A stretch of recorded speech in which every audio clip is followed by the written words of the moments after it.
Good morning. Good morning.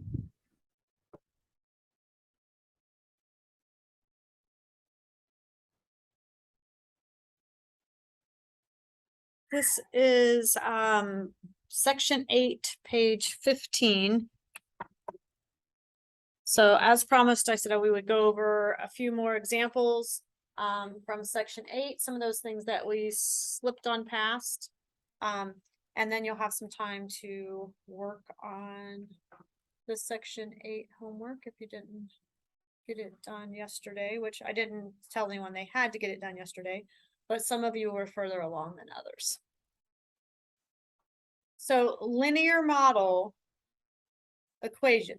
Okay, so sometimes just the terminology here throws people. Like in our algebra classes, we would just say linear equation or write an equation in slope-intercept form. Same thing that we're doing here. So when we write these linear models, that's just asking you for the equation. And some of these, again, they are breaking it down into multiple pieces and then putting it together at the end.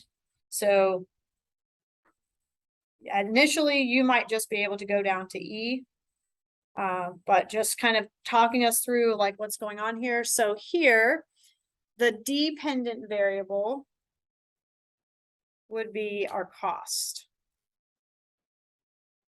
Okay. Actually, I guess I could say total cost. Yeah, total cost. Okay, so the dependent variable would be the total cost. And what would it be measured in? Dollars. Okay. No, so we're still just talking. Measures in dollars. Yeah. Yes, yeah, just talking about the Y. What units would we measure the total cost in money, dollars? And the independent variable, there's your months, right? Now we're talking, because it's going to be dependent on, like the cost is going to depend on how long he keeps this car, because the monthly fee is $225. So the X is time in months. So as often is, our independent variable is some form of time, and this time it's months, and normally we would just say months. And then the starting value of the lease? 1.5. No, the starting value. What does he have to pay initially up front? 850 plus 2.5. So initially he's paying $850. Like if he had it for 0 months, he's already paying $850. So think about just like at 0 months, I'm not keeping the car at all. Then $850. 1 month, then I would have to add the $225. So the $225 would be our slope. And it is increasing. The total cost is increasing as we go. And so now we're just going to put that together as Y is equal to 225X plus 850. So if we wanted to know how long does it cost to have the car if he does the lease for 6 months, we put a 6 in for X. If we know a cost and we want to know how many months, we put the cost in for Y and then solve for X. So that's our model. Y equals 225X plus 850.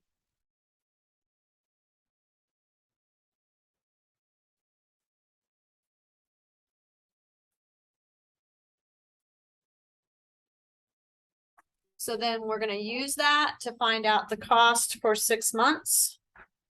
Then you just add the 2 and times 6. Add what 2 and times 6?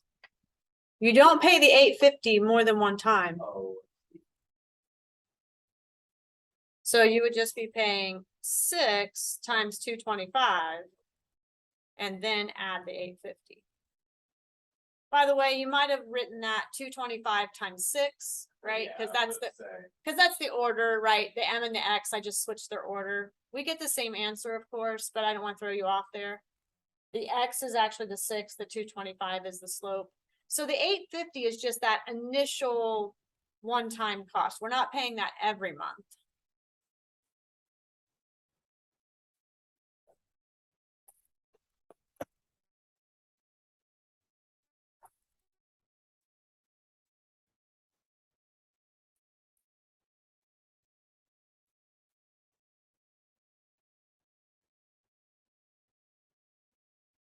So how much money for over 6 months?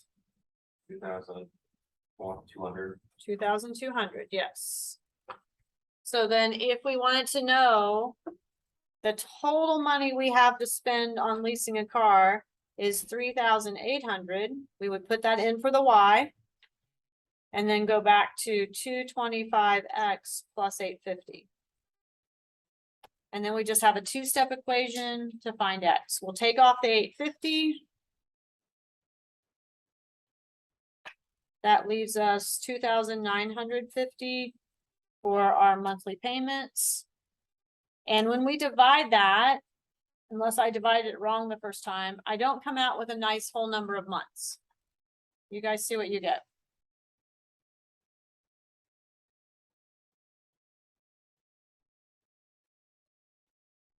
Did you get like 13.1? Right. So if I wanted to know how many months, I would just have to say 13 months. So I would have to round that down. Even if it had been 13.6, I would still need to round it down. You can say 13.5 months. Well, like when you're leasing a car, you think they're gonna let you just lease it for half the month? Like you probably have to pay that payment, right? For the whole month. So even if it was 13.6, why would you? Yeah. round down that? Do you have enough money for 14 months? Okay, awesome. That's why. So it's not like, so usually when we think about the rounding, we think, oh, if it's 0.5 or higher, I'm gonna round up. Budget. But the budget is only 29.50, so it's really more of an inequality, right? That the budget is only, well, it's 3,800, 29.50 after we pay the initial charge. So even if I get to that last month, and even if I had 200 of the dollars, they're not gonna say like, oh, you've been such a good customer. Yeah, you can go ahead and have it for another month. You're close, you're close. I was 13 months. Can you just give me another one? They're gonna be like, can you just give me another month? Well, I mean, I suppose there are people who like just don't pay and then it takes a while for it to catch up with them. Yeah, so we would wanna round down, because we don't have enough money in our budget to go for next month. We just would have an extra, as it turns out, this would be $25. We would basically have $25 extra. That doesn't get spent, we can spend on gas. So the Happy Widget Company, do any of you know what a widget is? A widget is just kind of an imaginary product. So oftentimes, like in all my college business classes, Jane Doe. it's just like, yeah, it's the Jane Doe of products. It's just a widget. Your company creates widgets. Just a make widget. So I mean, as far as I know, I don't think it's actually an actual widget. So the Happy Widget Company has a fixed cost of $1,500 each day to run the factory, and a variable cost of $1.25 for every widget they produce. So we're going to create a linear model for their daily costs. So our X, what do you think X would be? 25, right? No, Well, 1,500 is it's fixed. so first, what is X going to represent? Goes kind of with that 125 for each widget. So X is the number of widgets, and Y is total cost. We see a lot of Y being total cost. So at this factory, our total cost is $1.25 for every widget, plus $1,500.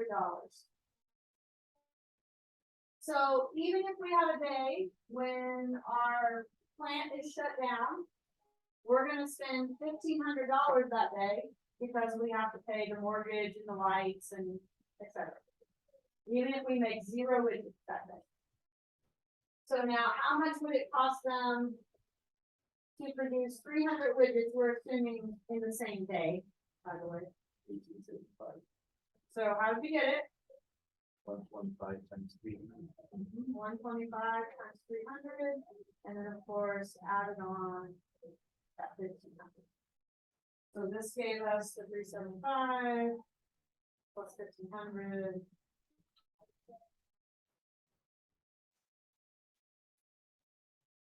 And that's of course if they did it all in one day, because we only incurred the daily cost one time. So then, how many widgets could they produce in a day for $2,040?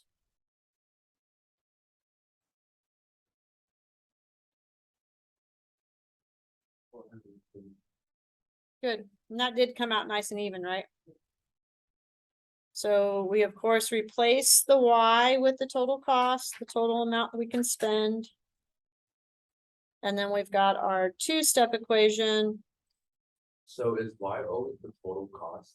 Or like the total whatever they're talking about? Typically, yes.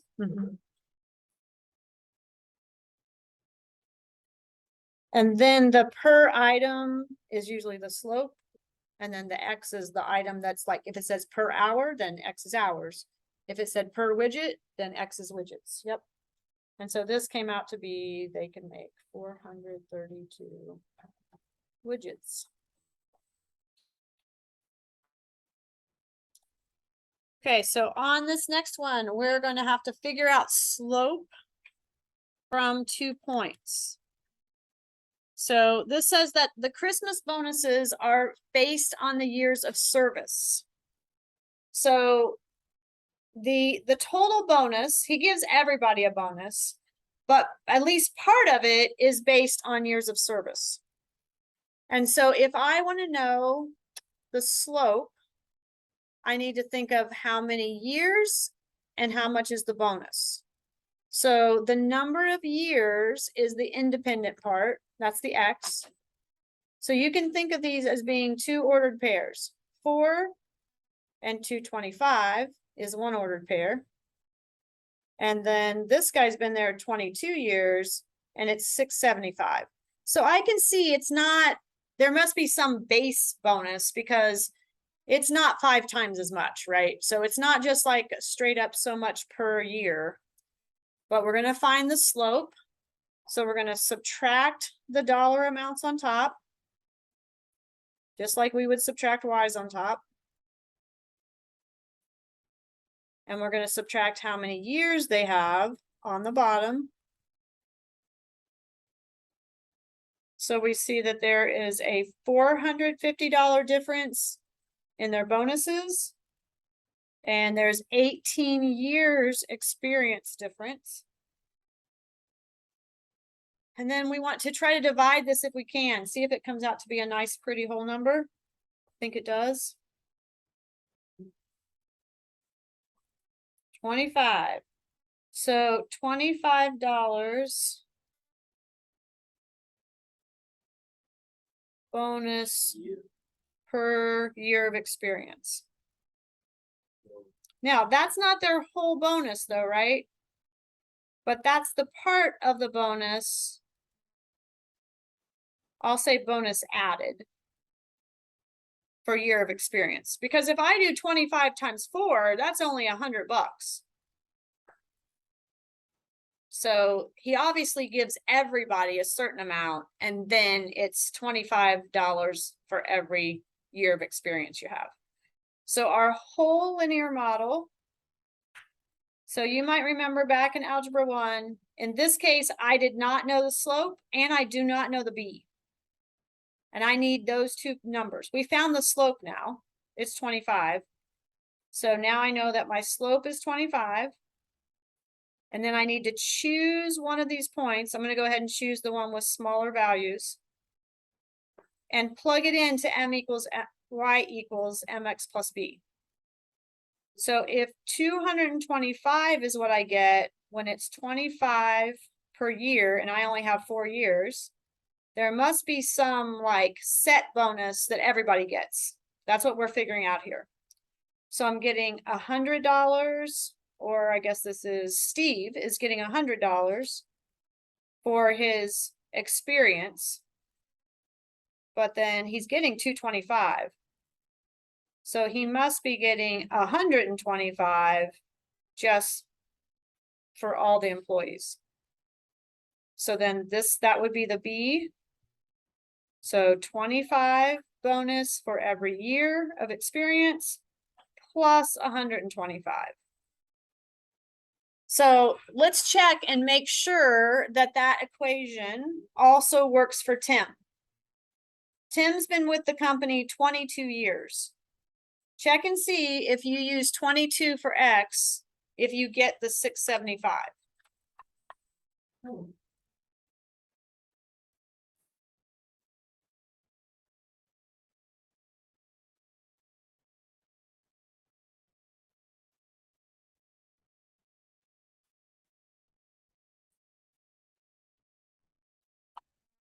So if I do 22 times 25, that gives me 550. And then 550 plus 125, that is 675. Whatever rule I write there needs to be true, not just for Steve, but also for Tim. It needs to be true for both of them. And then now that we confirmed that our rule is correct, now we can do part C to predict what the total Christmas bonus would be for an employee if they've been there for 13 years. So figure that out while I get water. For 15 years. 13. 15 would be your X. Does they 13 or 13? 13. 13, sorry.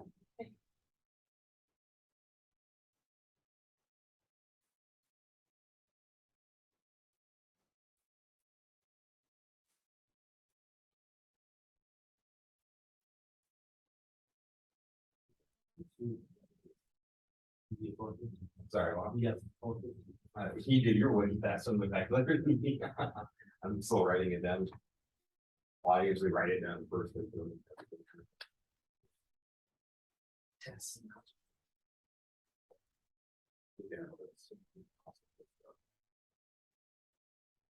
Taking algebra in this at the same time.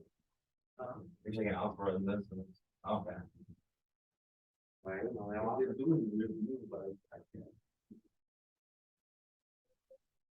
Is this the last thing we're doing and then and then just finishing up? After we finish with this, do we just work on the Then you're gonna work on section 8. one that we work on? There are a couple pages of it, right?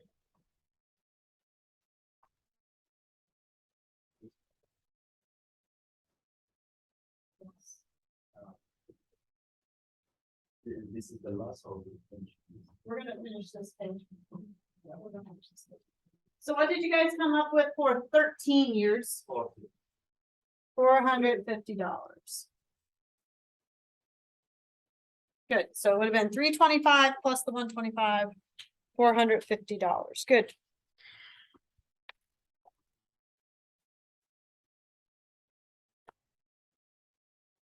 Okay, so here, this is the US meat consumption per capita in the US from 1909 to 2012. So overall, in that 100+ years, if we use all of that data, what we find is that it is positive, right? We see that trend line is going up, even though most recently it's come down. But overall, it's going up. And then if it says interpret the slope, which number in the equation is the slope? Exactly, yes. So the number in front of the X in the linear model is the slope. And then I need to use that and think about what the application is here. So along the bottom, we have years, right? So whatever we say, we could say per year. Is it increasing or decreasing? Increase. So we could say the US meat consumption per capita.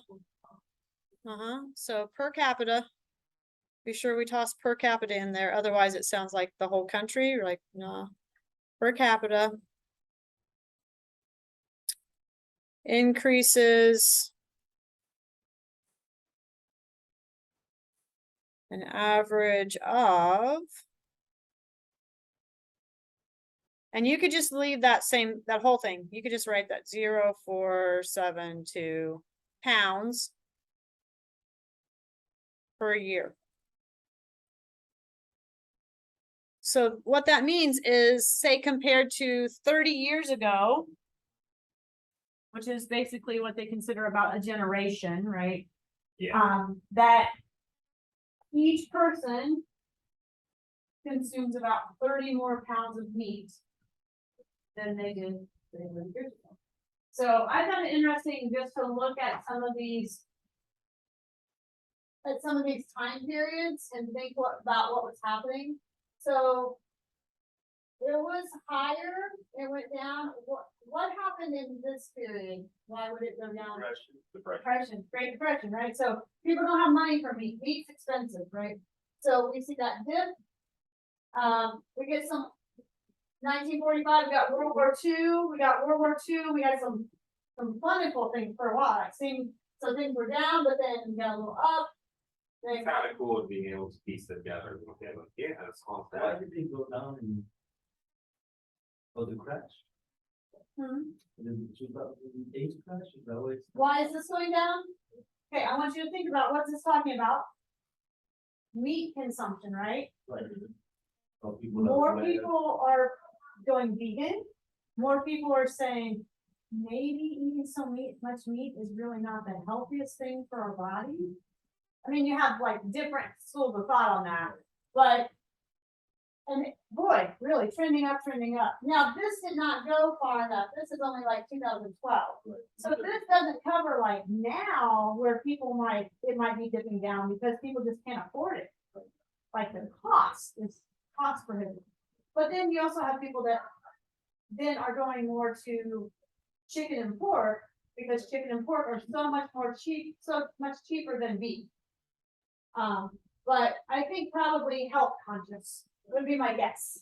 I mean, I'm just guessing, but that would be my guess. But I think it is neat when you start to know enough about some historical periods. Not that I'm an expert by any means, but like Chris said, just when you start to know and you can like have some like at least hypothesis of why that might have happened. You know, like, oh, this is happening, It's people like- can't afford it. I mean, like, sometimes it's not the cause of. Yes, it may or may not directly cause it, but we see that correlation though. As it happens. So if we wanted to use. Would you, linear I'm sorry, mo- would you that scoot right? So we didn't average anything here, so we can't say that this is skewed left or right. Now, But if you take the median, well, if I started saying that like the average consumption over the last so many years, and I gave you one number as the mean of all those years together, then I could talk about if there's some numbers that are skewing in one direction or the other. you can't apply it. But being skewed left and right, we would have to be finding like the mean and the median, which we're not. So if I wanted to use this to estimate the meat consumption, now this is a little different. Before, when we had something like this, it was more like how many years past this date, right? Here, we are not putting in how many years past the date, we're actually putting in 2010. So, We're actually gonna put in not 105, not that it's 105 years later, we're putting in the 2010. Do you see what I mean, the difference from what we have done before? Because what's gonna work for some of these things, if I put 0 in for 1905, if I said this is the beginning, so that's 0. If I put 0 in, I'd have negative 1,009, that doesn't make sense. Don't work. So we have to actually use the actual year. So we are actually plugging in 2010 for X. So our X is the actual year, not the time after a certain time, it is our actual year. So then we'll do. 2010. And then we'll subtract from that. If we don't subtract from that, we're gonna have like that one person eats over 2,000 pounds of meat a year, which is, that would be a lot of meat. I mean, I suppose there could be some individuals, but So, in general. what meat you get a person per year? Well, apparently the average here in 2010 was 172.9 pounds, Yeah, okay, so that would. which is about a half a pound a day. A lot of. It is. But a half a pound a day, I mean, you go and order a steak, if someone goes and order a steak, that's 8 ounce. Yeah, but every day. Okay, if you have a quarter pounder, that's a fourth a pound. And then if you have some chicken at dinner, I mean, like, but also consider this includes like babies who aren't eating any meat at all. It includes all the vegans who aren't eating any meat at all. More. So, The meat eaters are eating more than half a pound. yes. So how much do we come up with here? I got 180, I just rounded it to 188.5. And what actually was it in 2010? That's marked on our graph. It was, right. Okay, so the trend has kind of changed a bit, right? So, and now if we wanted to answer how that compares. So we're not asking us for a reason. They're just asking us how it compares.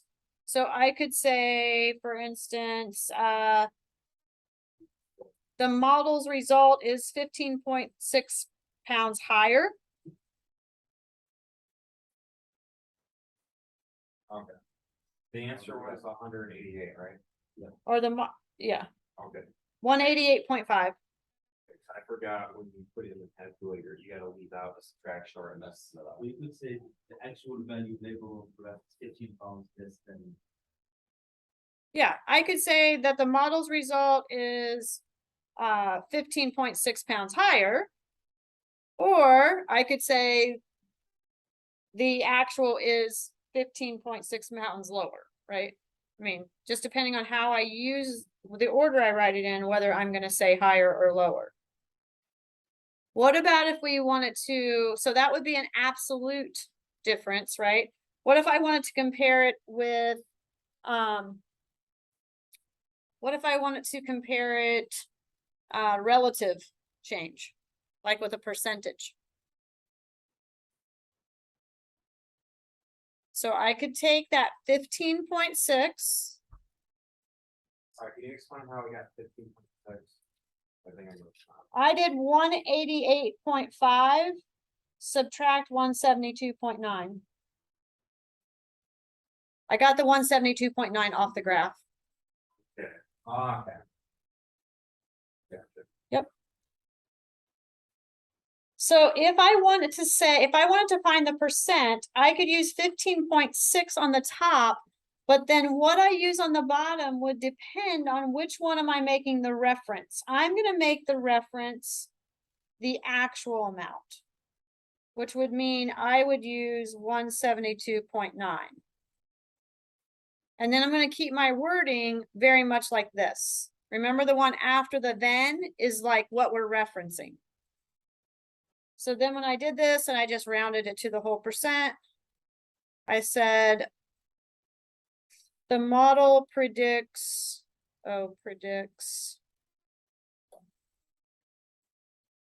amount 9% higher than actual.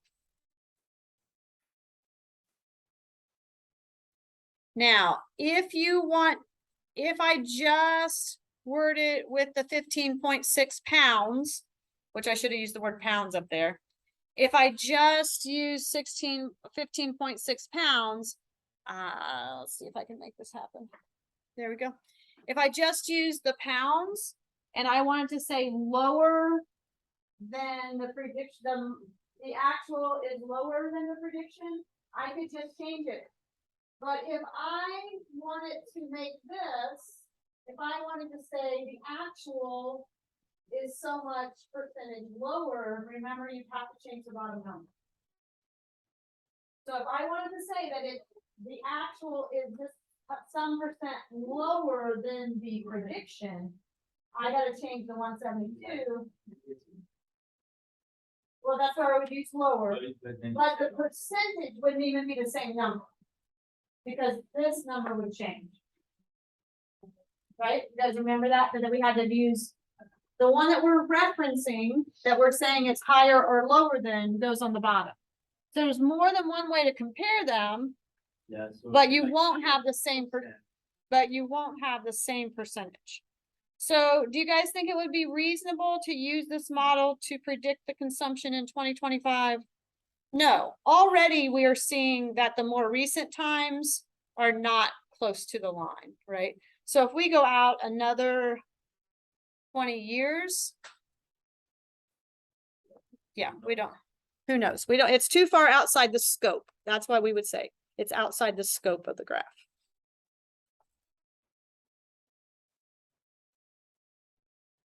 And then that takes us back. So you can work on your section 8.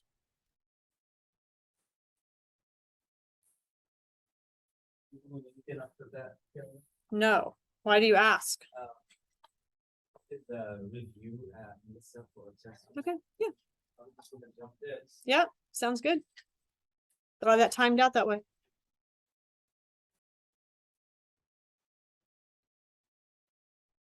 All right, Jess, just work on your 8. I know you had a lot of that done yesterday, maybe all of it done, so.